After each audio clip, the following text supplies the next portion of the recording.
Please be advised that the views and opinions of the host and guests do not reflect those of the station, the management, and its network.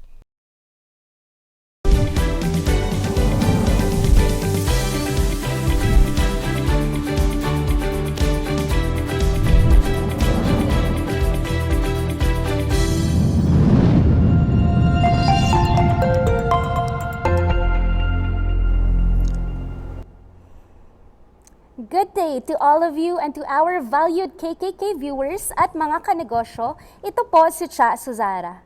Isa na naman po itong araw ng talakayan upang mas mapalawig ang ating pagnenegosyo, lalo na ngayon sa panahon ng pandemya at ang panahon na mas lalo tayong dapat magsumikap upang harapin ang hamon ng buhay. At upang matupad ang ating mga minimithi, kailangan natin ng isang Mr. Kabuhayan na gagabay sa atin. Let's welcome our host, the Undersecretary of the Department of Trade and Industry, Yusek Gani, Mr. Kabuhayan Makatoman.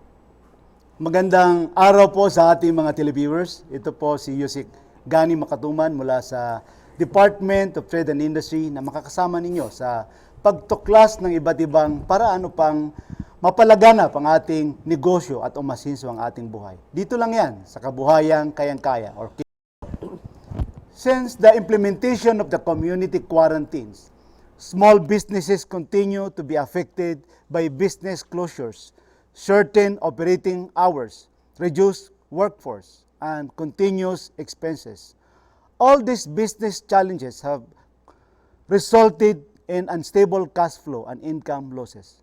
Because of this, many businesses have adapted business measures like implementing work from home arrangement, using online platforms for all transactions, reducing costs, and diversifying products and services. Aside from this, the government continues to provide financial assistance to help small businesses recover from the adverse impact of the pandemic.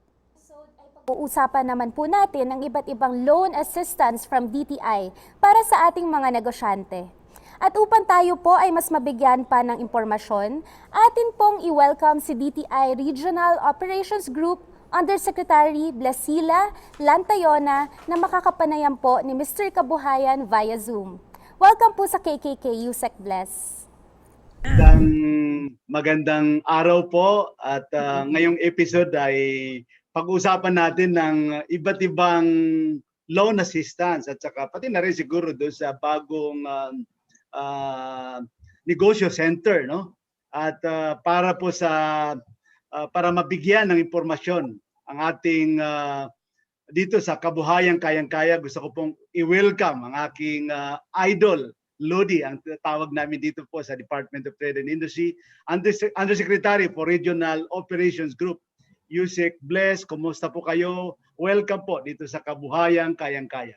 Mabuti naman, Yusek Gani. Okay lang, laban pa rin tayo para sa ating mga micro, small, and medium enterprises. Yun.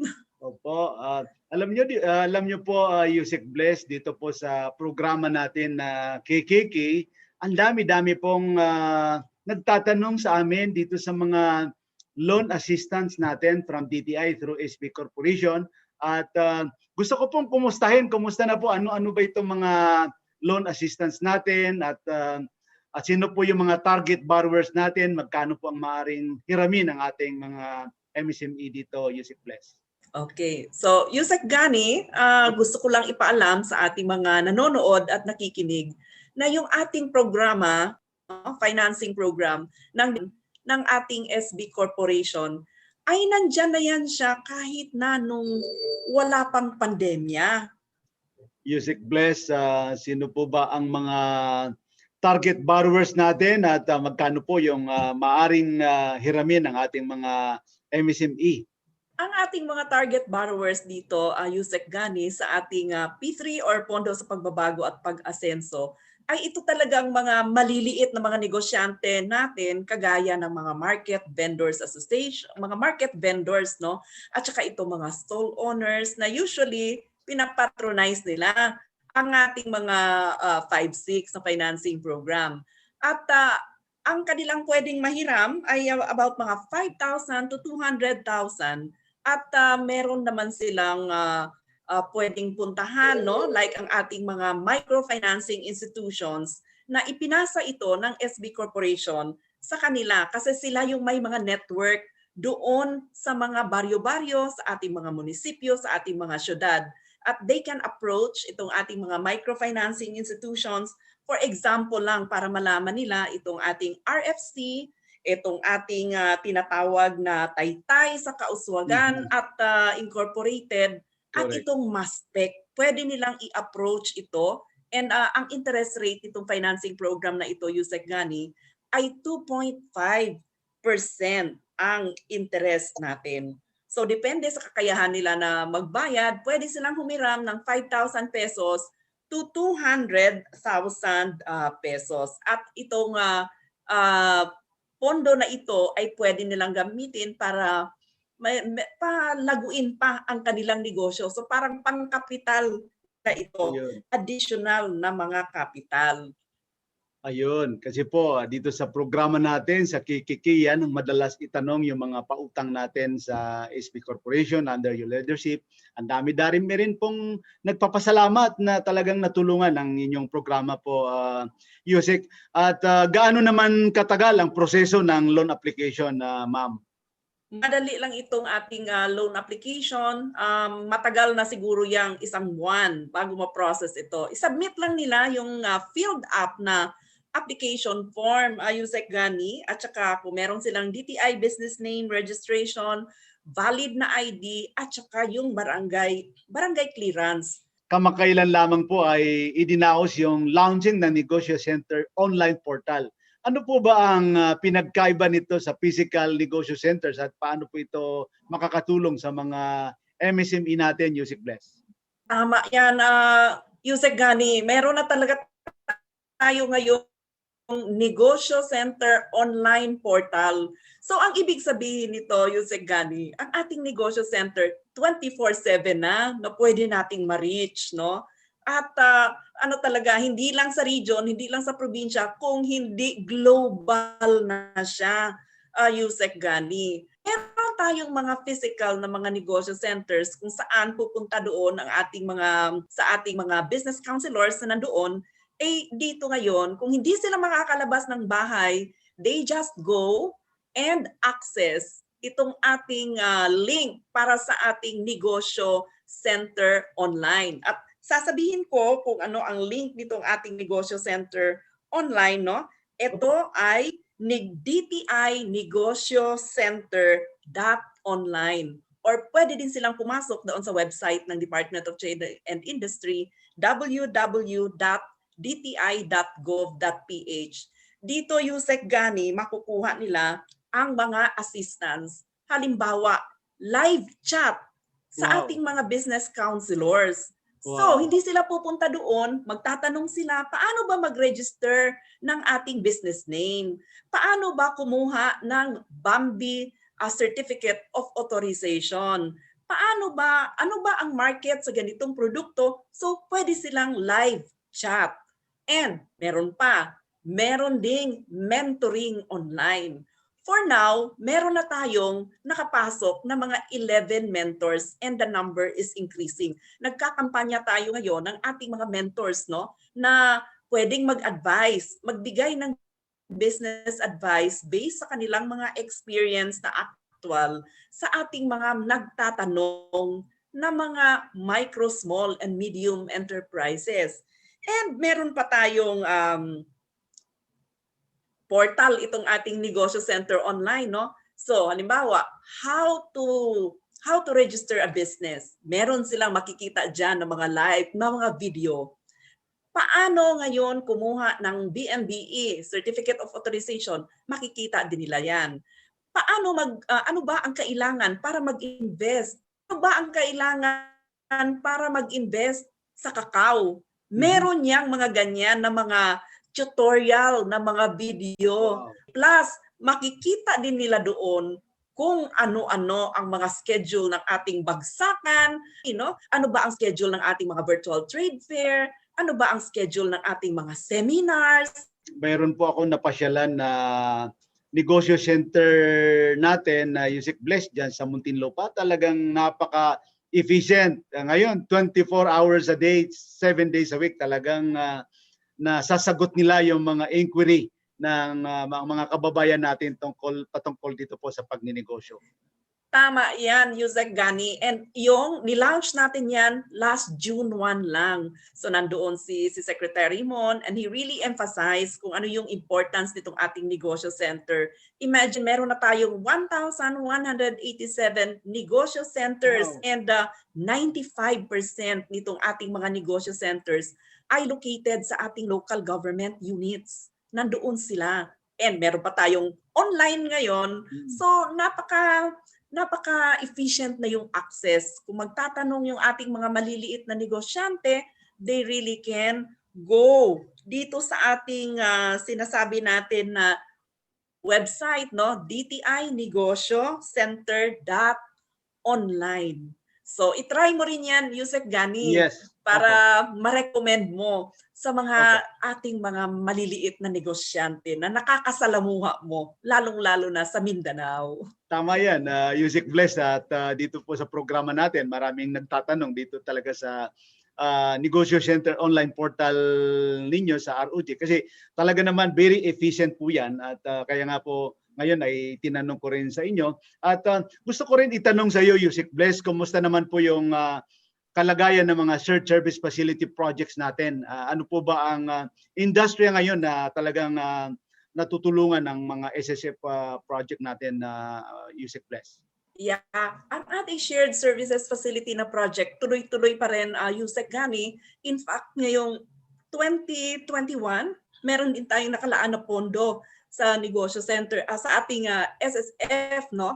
And for 2022, meron din tayong pinopropose sa budget para sa ating SSF. And kung titingnan natin, ang mga proyekto na finance nito, these are the equipment and machineries para sa ating mga priority industries. Like for example, para sa kape, para sa ating mga, anong tawag nito, yung ating kakao, para sa bamboo processing, and meron din tayong sa mga food processing natin. So makikita natin na na-attain, nakukuha natin yung objectives natin sa ating shared services facility project na gawing mas mabilis, mas efficient, at mas productive yung processing ng ating mga produkto. Kasi gone are the days na mano-mano na ang ating processing, yung packaging natin parang ano lang, no, yung parang kinomputer lang, pagkatapos hindi naman maganda ang packaging. So we will not really be very competitive kung ganyan ang mga itsura ng ating products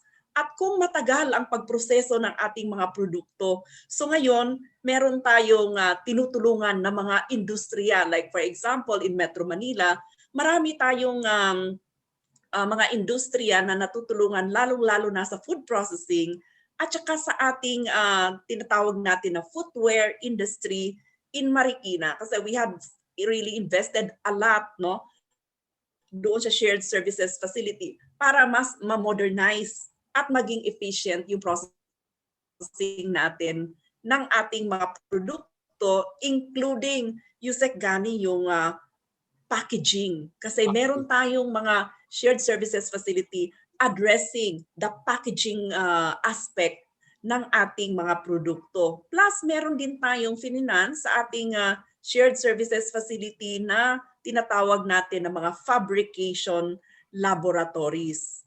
Para naman magkaroon sila ng para bang eksperimento muna, hindi muna immediately nang nagpo-produce. So what they think is they can make model doon sa Fab Labs na ito.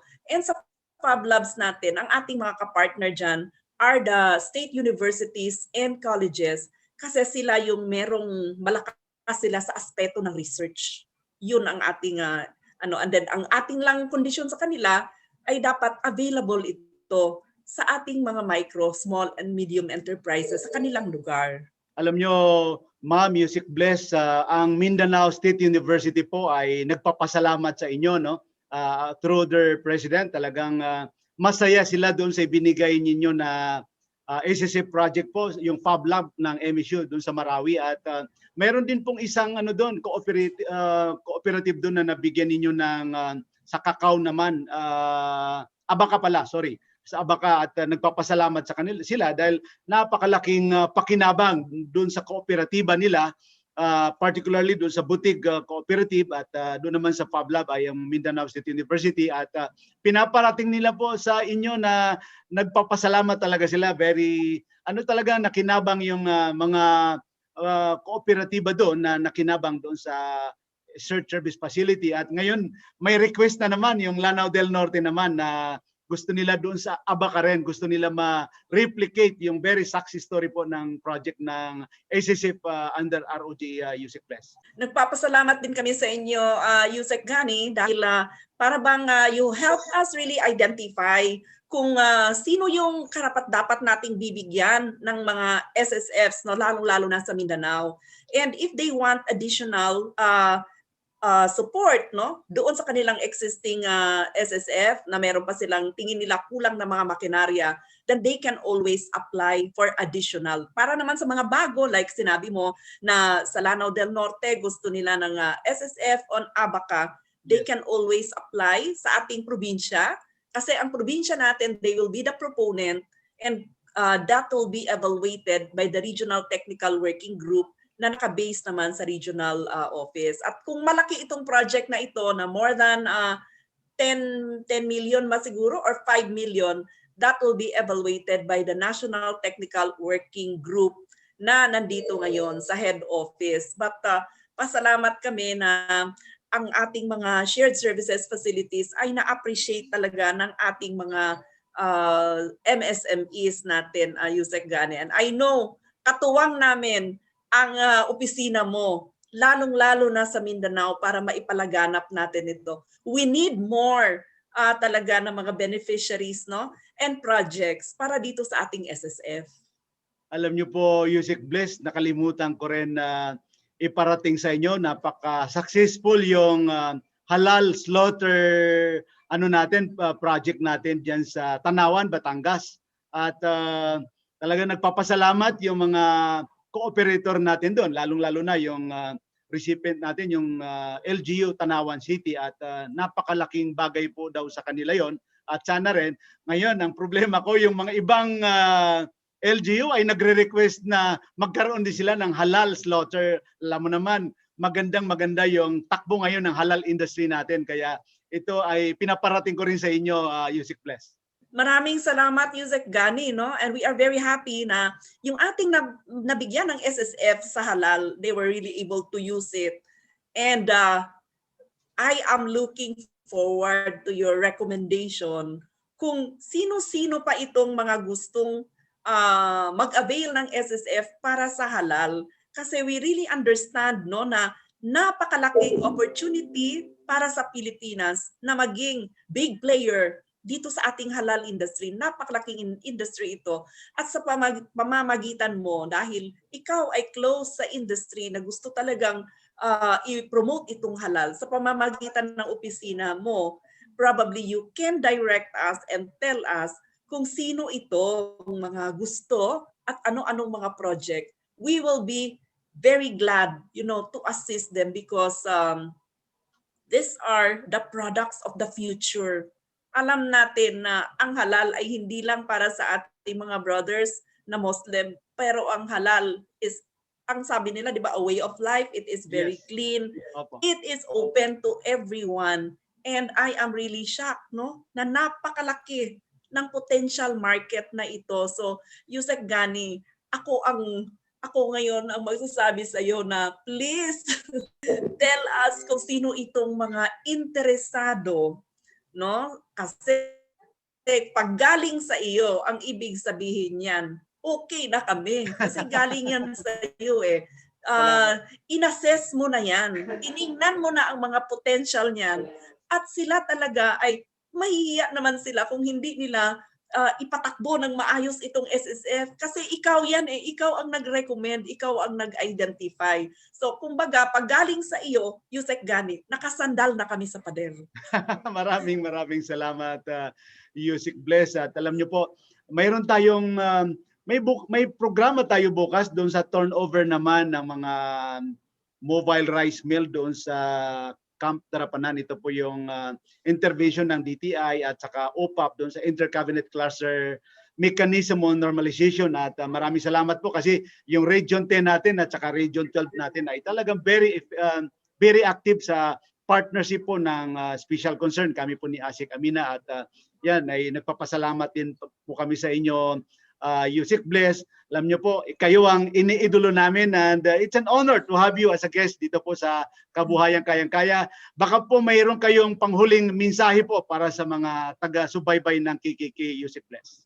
So, sa taga-subaybay ni Idol Yusek Gani sa kanyang napakagandang programa, gusto ko lang pong sabihin ay ang Department of Trade and Industry, napakarami niyang programa ngayon para ma-avail ng ating mga micro, small, and medium enterprises. Alam mo naman tayo, Yusek Gani, tayo ay nandoon talaga tayo sa on the ground. Kumbaga, ikaw nakikita kita na on the ground ka talaga. So pareho tayo. We talk to these people and we want to bring, the good news na meron tayong programa para matulungan sila na i-market ang kanilang mga produkto at pagandahin lalo ang packaging ng kanilang produkto at tuturuan sila kung paano i-price ng mabuti itong produkto nila na hindi naman sila malugi at hindi naman sila sobrang magpresyo such that hindi na sila competitive sa market. At meron tayong mga programa sa digital marketing. Kasi ngayon, wala na, no? Kailangan na tayong magbenta online. And slowly but surely, with the help also of the Office of the Digital Philippines under ASEC Jean Pacheco, tinutulungan natin itong ating mga MSMEs na magkaroon ng talent, skills to market online. So ngayon hindi naman mahirap dahil digital platform na tayo, we can do the training via Viber, naka-online tayo, virtual ang training natin. And ang magandang balita, Yusek Gani, libre ang ating mga training program. At saka ang ating financing under COVID assistance to restart enterprises. Saan ka makakita nito, Yusek Gani? 0% interest rate, 12 months na grace period. At sa SB Corporation, pinag-uusapan pa namin kung pwedeng i-extend yung grace period up to 2 years. Saan ka makakuha ng ganyan? And then, walang collateral. So, I think really, ang gusto kong ipaabot is meron tayong available financing program to tie you up dito sa pandemic natin. So please help us spread the good news. Sa 8 billion na meron tayo ngayon, mga 4.37 billion na ang napahiram natin. Wow. So may balanse pa po tayo, Yusek Gani, na pwedeng i-avail ng ating mga kababayan at pwede nila itong gamitin pang sweldo ng kanilang tao, pangbayad ng kanilang utang na hindi na nila nabayaran dahil nagkaroon ng problema ang negosyo during the pandemic, at kapital. So, meron na tayo ngayong mga almost 30,000 na mga beneficiaries nitong ating financing program na COVID Assistance to Restart Enterprises or CARES ng SB Corporation. Online na. So what they can do is just access itong online natin na application form and everything is there. Apply, pagkatapos bayaran lang, and then pagkatapos, wala pa lang babayaran. I-apply lang nila and then pagkatapos they wait kung approve ba ito or hindi. So pwede nila itong i-access, Yusek Gani, tulungan mo kami na i-announce ito talaga. Yes. brs.sbgfc.gov.ph.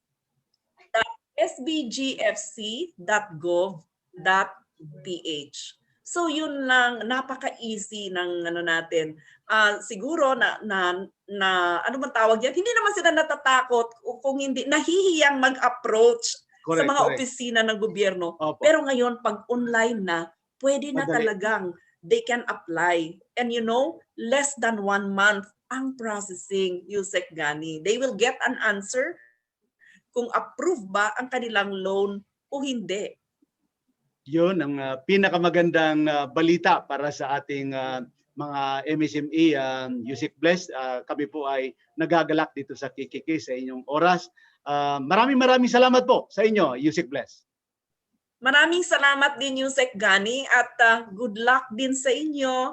Napakaganda nitong programa na ito at para sa akin, laban lang talaga tayo. Tayong nasa gobyerno at saka yung ating mga kliyente ng mga micro, small, and medium enterprises. Maraming salamat po, Yusek Gani. Mabuhay po kayo, ma'am.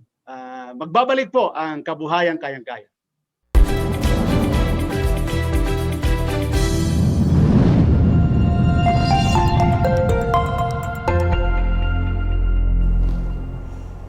Ngayong araw ay muli natin pag-uusapan ang estado ng ekonomiya ng ating bansa.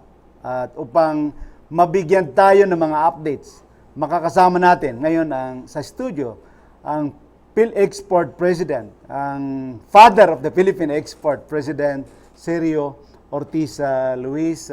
Sir June, kumusta po kayo? Welcome dito sa Kabuhayang Kayang-Kaya. Mabuti naman, Yusek Gani. Welcome po, Cha. Sir June. At always glad to be here in this program.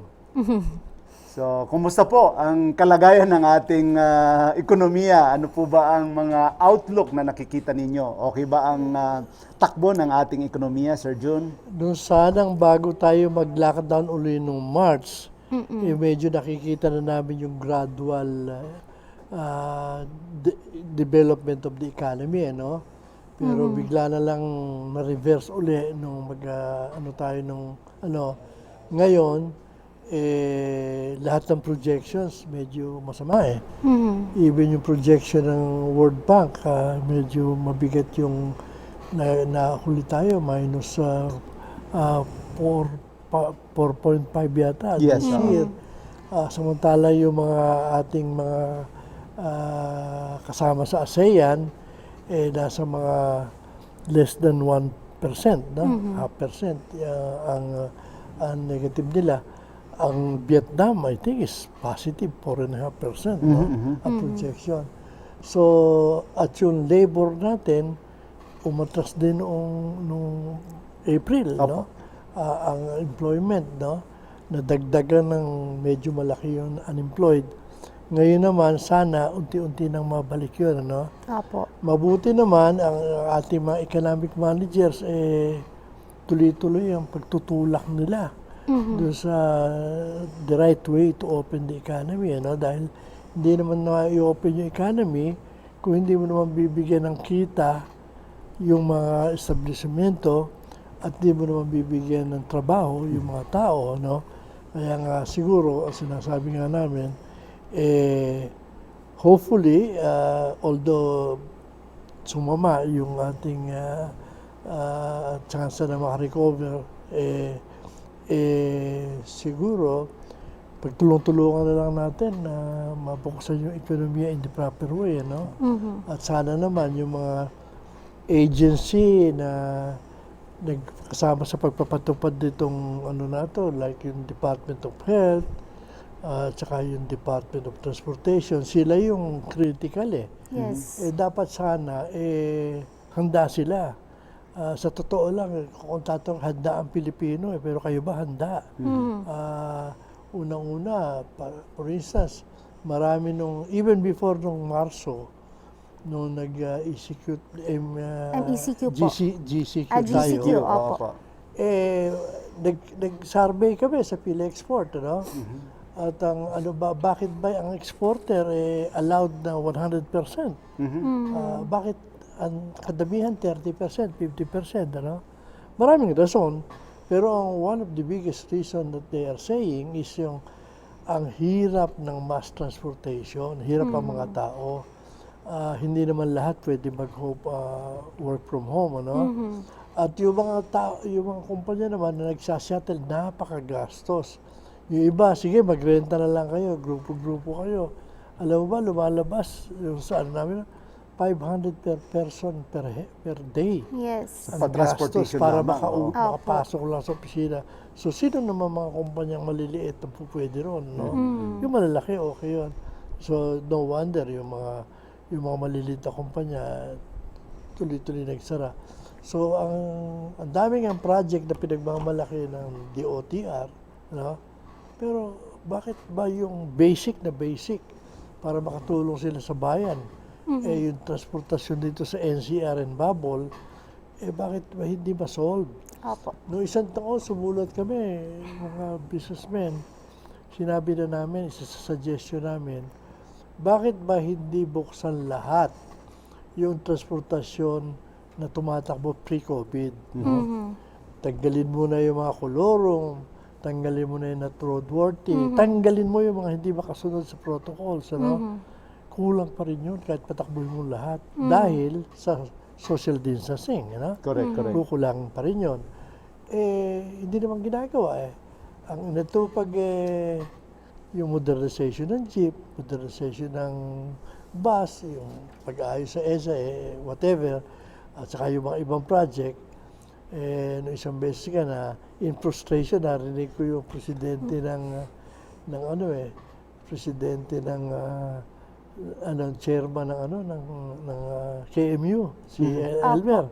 Sabi niya, alam mo, ang dami ng mga report na pinagmamalaki. Hindi naman natin makakain ngayon lahat yan eh. Opo. Yung mga project. So yan namin, bakit ba hindi solvein bago tayo nagluluwag? Para sulit naman yung risko na nagbabalanse ka, nagluluwag ka, na yung mga taong pinayagan mo na pumasok, makapasok. Opo. Pero Sir June po, ngayon po ay dahan-dahan na po tayong, dahan-dahan po dinidisperse ng ating gobyerno ang mga vaccine.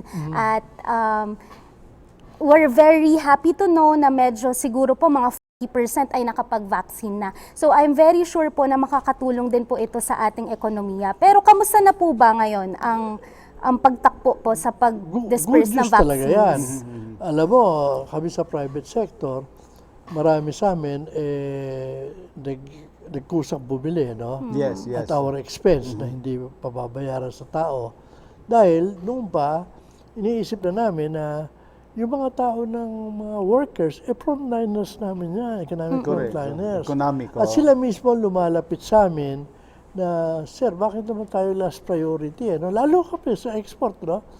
USEC, alam mo, involved ka rin sa Export Development Council. Yes, no? yes. So alam mo naman na talagang marami pa rin sa exporter na dapat sana hindi makatrabaho dahil sa mga problema na yan. Ngayon, kung mababakunahan yung mga yan, di malakas na ang loob na Correct. papasukin na. Papasukin na yung mga tao. Banggit nyo, Sir Jun, ang about sa export, kamakailan lamang ay ang Pilipinas. Medyo magandang balita yung nag-export tayo ngayon ng okra sa South Korea. Kumusta ba ang kalagayan ng ating export? Ngayon 2021 kumpara nung 2020, may magaganda bang forecast tayo? May fearless forecast ba kayo, Sir Jun? Maganda naman sana, kaya lang, alam mo, yung mga merkado natin, apektado mo siya. At meron tayo isang problema na balitaan mo na siguro, Yusek. May problema tayo sa boats ngayon. Ha? Yes, yeah, logistic. Dahil, alam mo, nung tumaas ang export ng mga mayayamang, tumaas yung requirement, export and import ng mga China, US, yung mga European countries, parehong ng vaccine, na-corner nila yung mga boats. Alam mo kasi, during the height of the pandemic, marami sa shipping lines nagbawas ng barko. Tinanggal nila yung mga tao nila. So, and they are trying to decide now, alin na ibabalik, gano'ng karami ibabalik, So, nangyari ngayon, yung mga exporter natin, mayroong mga 2 buwan na hindi pa makakuha ng pagsasakayan, no? At it can turn out to be a big problem, maybe bigger than the port congestion noon. Kung hindi masusustain. Ang problema rito, para nung vaccine, anong magagawa natin? Kinopong ng mga mayayamang bansa, yung Yes. balita ko binabayaran ng doble. Tayo, hindi naman tayo para sa vaccine, hindi naman tayo makaka-offer ng ganong mga sa barko. So tayo, last priority tayo. So yun ang isang nakikita naming problema yung hindi ko nga alam yung okra kung saan nila isasakay yun eh. Opo. Baka aeroplano in the meanwhile. Pero alam mo ba yung okra na yun, magandang balita yun. Magandang balita. Nung bago sila mag-export, medyo nag-donate sila sa mga sa mga community pantry. Totoo yan, totoo Okay. yan. Oo, Yes ako po. Kobo ang Philexport, nandun kami sa Pasay. At nakita ko maraming community pantry sa Pasay. Nakahingi ako ng marami, 1,500 kilos yata. Oo. Pinadistribute ko Opo. sa 5 yatang ron sa Pasay, na mga community pantry. At doon sa Pasig naman, marami rin sa mga taga-Philippine Chamber na nandun, yung mga nagbukas sila. Yung isa pa nga, binuksan nila nung birthday ko eh. Wow. Pero Sir Nagbukas Jun, sila ng community pantry. Okay. meron po ba kayong mga rekomendasyon naman po para ma-revive ang ating ekonomiya? Oo, Ano lalo po ba na yung mga- pagbalan opo, sa tingin niyo po ng na- livelihood at saka Yes. life, di ba? Yung laging natin, ano yung mga recommendation natin? Well, Sir? tama Yes. yung ginagawa ng NEDA, DTI, na sinasabi nila kung ano na yung pupwede, ano yung ano. Yung iba, debatable pa. Ako, hindi ako masyadong bili. For instance, kung sasabihin lang, sine, bubuksan na, no? Medyo hindi ako masyado, hindi ako expert, pero Opo. parang yung iba. Pero yung mga establishment, like yung mga restaurant, like yung mga na talaga namang hindi naman ganun kadelikado, dapat sana buksan na natin dahil maraming umaasang mga Katulad ng gym. allied industries dyan eh. Allied industries na pagka binuksan mo yung isang resort, hindi lang naman yung empleyado sa resort ang mga riyan. Yung pati transportasyon, pati services, yung mga food Nakita ko nung isang araw, kahapon, nanonood ako sa pagkakabukas sa Boracay. Naku marami na naman nagbebenta ron. Ibig sabihin, tumatakbo na naman yung mga manufacturing, Correct, mga liliit na Yes, yan po ang pinaka-apektado ngayon ang industry natin sa tourism. Alam mo kasi nung una, sinasabi natin itong mga tourism, itong mga mga siguro in a year, in time, makaka-recover sila. Opo. Not in 2 years, palagay ko. Yung mahirap, unang-una, alang international transportation, wala. Bibigay ng mga turista, kulang pa, no? Tapos marami pa rin protocol sa sinusunod.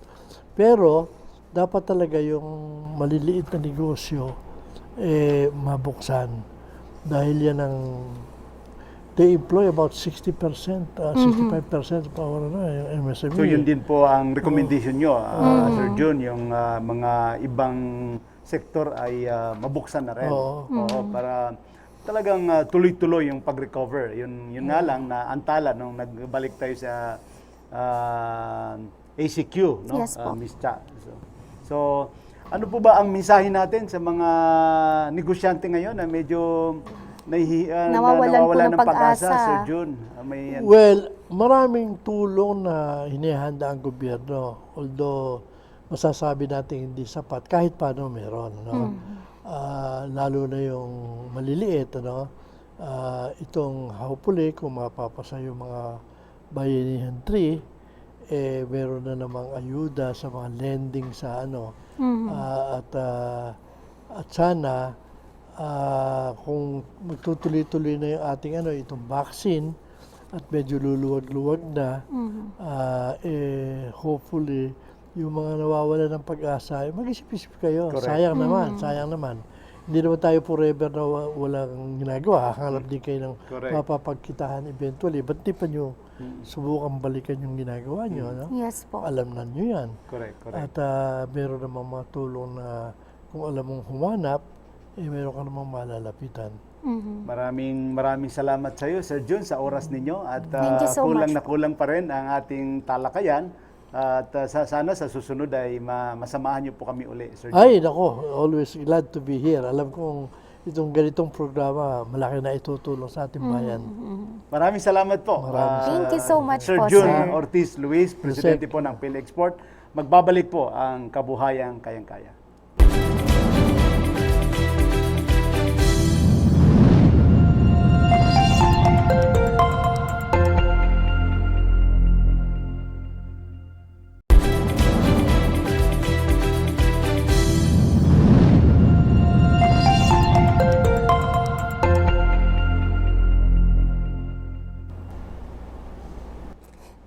ay nagbabalik upang kilalanin ang isa sa mga successful entrepreneurs at alamin ang kanilang mga ginawa upang maabot ang kanilang estado sa buhay.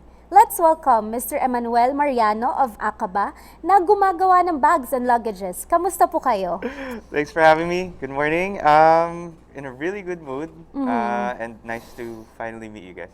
Welcome po sa KKK. Welcome, Emmanuel. At maaari po ba nating ipakilala sa taga-subaybay ng kabuhayang kayang-kaya itong mga product natin at yung kumpanya nyo po na Acaba? Yes, Okay. Yusek. Oo. Absolutely. Ang pangalan po ng company ko is Acaba.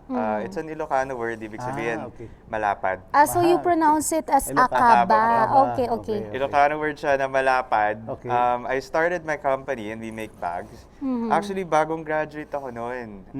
2014. Tapos, I wanted to start a business na papapakinabangan ko. Bilang mahilig ako maglakwatsa. Sabi ko, Okay. Kaya yun, that's why I started to make really big So travel hindi ka bags. naman into sewing. Talagang dahil gusto mo lang maglakwatsa, sir. No, yeah, absolutely. hindi mo ba naisip na magtrabaho or talagang naisipan mo Ano ba? kagad magnegosyo? Kwentuhan mo naman kami, Mr. Manuel. Well, initially, I wanted to work for the government. Actually, hindi nyo mahuhulaan yung course ko. Ang course ko is actually French Studies. Gusto ko sanang mag-law and Yes. hopefully get into diplomatic affairs. Wow. Yun lang po, nalihis po kasi yung family ko mahilig mag-support ng mga Gawad Kalinga communities. So actually, nag-start siya, project to support a Gawad Kalinga community in Ilocos Norte. Kasi taga Okay. doon po yung father ko. So, binigyan namin sila ng livelihood program, tinuruan namin sila mag-weave. Okay. So, ito yung mga ibang gawa namin sa Ilocos Norte. ano? Yan po. So, we Okay. provided the Ito, tingnan mo looms, yung- Opo. the raw Oh, ang materials. galing. Makapal siya, sir, Kapal, oh. Opo. Thank you. Washable ito, no? Yes po, washable po. And then, ang nangyari, nung natapos na yung fabric, I needed to design a product for the tela. Yes. Okay. Kaya naging actually hindi lang bags, naging wallet, sapatos, damit, face mask, lahat na ma'am. So, lahat kumusta na, naman ang Yusek. negosyo ngayon? Business is thriving, number one. Although business is tough. Alam naman po natin yes. ngayong pandemya Apo. na sales talaga bumaba, hindi natin siya itatanggi. Pero siguro malaking pasalamat natin sa mga mall operators, sa mga employees natin, sa mga partners natin na nag-exhibit ng pangunawa at this time of pandemic. Yes. Siguro kasi kung wala nun, marami talagang negosyo ang Yes, sir. tumiklog ngayong So, pandemic. meron po kayo physical store. Right now, they're on pause. They're on We used to operate, before the pandemic, we used to operate 25 stores in Cebu, Mm-hmm. Manila, Laguna, kung saan-saan, Tagaytay. Opo. But of course, we have to make a withdrawal. Well, right now, we're focusing on our online store and Yeah. our export account. So, Mayroon ba Opo. kayong partnership? Ano ba ang experience mo sa mga marketing assistants ni DTI? Kumusta? actually, marami po. Kadalasan ng mga corporate accounts namin are referrals from the DTI program. So we're part of the Go Local initiative. Yes. When it was actually nag-start siya 2015 or 16, 16. kami po yung isa sa mga naunang pumasok ng Go Kaya, Local. okay. So, from the get-go, napakinabangan namin siya, napasok namin yung mga department stores, na normally, mahirap talaga to get into a department store. But of course, with the assistance of the DTI and Go Local, nakapasok kami ng Robinsons, SM, all of these opportunities. Tapos, syempre, So revenue may din. market access na kayo. Market Opo. access is very, very, very helpful si DTI doon. Actually, hindi lang doon connections din, kumbaga, kung sino pong makakatulong, tatawag yung program director. Sir, may papakilala ko sa'yo, matutulungan ka dito sa ano mo. Yes, Sige, yes. tuloy-tuloy lang. Opo. I'm sure po na napakadami po talaga na itulong sa inyo ng mga programa ng DTI. Absolutely. But we're also very sure na meron din po kayo adjustments during this pandemic. Ano po ba yung mga yon? Marami. I think, number one, we had to adjust our price points. from around 4,000 to 5,000 pesos per finished product. We had to make adjustments and lower it down to 2,000, Yes. Oh. 3,000. Well, of course, kasi we're not maintaining the stores anymore. No? When you have a high price, kasi syempre you have to account for rent, Yes, salaries, correct po. kuryente, per store yun. And now that we don't have them, of course, we had a little bit more allowances in Yeah. terms of our margins. Ang kagandahan nun, mas marami kaming naging customer na dati hindi na-access yung price points Opo, namin. kasi lahat ngayon sa online na po talaga oo. eh. So, kumusta naman ang online business nyo? Okay naman. Siguro baka pwede mong i-ano sa mga Televiewers yung mga po televiewers natin. Ano ba ang social media account ni Akaba para sa kaalaman nila, para makabili sila ng mga produkto ninyo? Yes. Of course. Ngayon, sa pagsara ng physical stores, nag-transition tayo online, and we've seen significant growth in our revenues, no? And may mga customer kami na hindi namin naaabot dati, na naaabot namin ngayon sa Mindanao. Kasi wala Yes. naman kami store sa Mindanao. Umaabot products sa amin, Sarangani, Tawi-Tawi, no? Wow. And if you're watching this, feel free to visit our website. It's www.akaba.co. You can order from there. We have free shipping nationwide. Follow us on social media. Our Instagram account is akabao, AKABA.co. That's on Instagram and on Facebook. And yeah, we pretty much ship nationwide and worldwide. Yes. So. So, nag-export na rin kayo? Yes, we do have some export accounts. Wow. Hong Kong, Hawaii, Canada. So, Yes, yung sir. mga raw materials mo, Mr. Manuel, saan ito nanggagaling? Nako, kung saan from Luzon to Mindanao. I'll actually run it one by one. Sige. Yeah. This one is Inabel. This is from Isabela province. This is just some. We have like 13 selections. This is Hinabol from Bukidnon. Wow. Higaonon Mountain Higaonon, Tribe from yes, Bukidnon. Gaganda, Ramit. gaganda. Ramit from Oriental Mindoro. These are made by Hanunuo Mangyansika. Yes. Ayan siya. Ah, Wow. okay. okay. So, and this is my personal favorite. Langkit. This is from Marawi. Yes, We support Marawi. the community in Marawi, around Yes. 13 weavers in Marawi City. Wow. So, What is the best seller, sir? Alam mo, ma'am, wala kaming bestseller. Yun kami natutuwa. Ang unang binibili kasi ng tao sa amin is the bag. And then after that, babalik sila. Mask Kukuha na, ng wallet mask na, and wallet, pouch, yes. you know, all of these things. So, maganda din na na-expose sila sa isang weave. For example, bibili sila from Lake Cebu. Ang susunod na purchase mo, makikita mo sa history niya, aba, bumili naman siya from Ilocos, tapos bumili naman siya from Mindoro. So, it's a nice cycle. okay. And we get to promote different kinds of weaving cultures from the Philippines. That's nice to know, sir. Oo, so kumusta naman ang baka may mensahe tayo sa mga kapwa natin negosyante. Alam nyo, itong pinagdadaanan natin na pandemya, karamihan ay medyo nawawalaan din sila ng kuwan. So Yes, kayo ba bigyan ay nyo sila, sir, ng pampatibay baka na may, loob. mensahe ka sa taga-subaybay natin. Nako, marami tayo masasabi dyan. But I think the most important message that I can share sa mga kapwa kong negosyante, mga entrepreneur na nagbaka sakali, nagsubok magtayo ng negosyo. Number one, ask for help. No, there are readily available services from the government. Napag-usapan nga natin kanina sa DTI. Hindi lang DTI, so the SEC, they have programs, the DOF, SB Corp. Kung hindi po sa government, sa private sector, may mga NGOs po tayo na tumutulong sa pag-marketing, sa pag-manage ng finances. And definitely your friends and your family who have to support you all the way. So ask help from all possible sources that you can. And then number two, just diskarte. And pag didiskarte tayo, siguro a lot of reflection, a lot of prayer, and a lot of consultation. Pero kaya yan. Kaya naman. Kinakaya pa ng iba. So, let's look at the bright side of this pandemic. And good luck. Last message to lahat ng mga negosyante dyan. Good luck. Thank you for your message, sir. Yeah, maraming salamat sa iyo, Mr. Emmanuel, at magbabalik po ang kabuhayang kayang-kaya.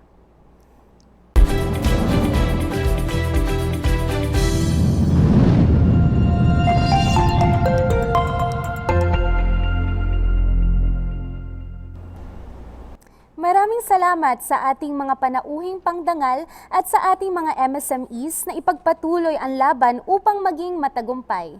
Marami po kami natutunan sa inyo. Kung may na-miss naman po kayong episodes ng KKK, maaari niyo pong mapanood through our Facebook page. Just visit Kabuhayang Kayang-Kaya on Facebook and on YouTube at Abdulgani Makatoman. Please like, share, and subscribe. Ang Kabuhayang Kayang-Kaya ay mananatili na kasangga ninyo sa bawat hamon at patuloy na susuporta sa inyong tagumpay. Lagi po natin tatandaan, hindi importante ang estado sa buhay, kundi ang dedikasyon, pagsusumikap at pananalig na lahat ng hamon sa buhay ay kayang lampasan. Magsama-sama po tayong muli sa susunod na linggo. Laging tandaan, anumang sakuna, anumang problema, kayang-kaya natin to. Ako po si Yusik Gani Makatuman mula sa Department of Trade and Industry. Sa Kabuhayang Kayang-Kaya, buhay mo ay gaganda.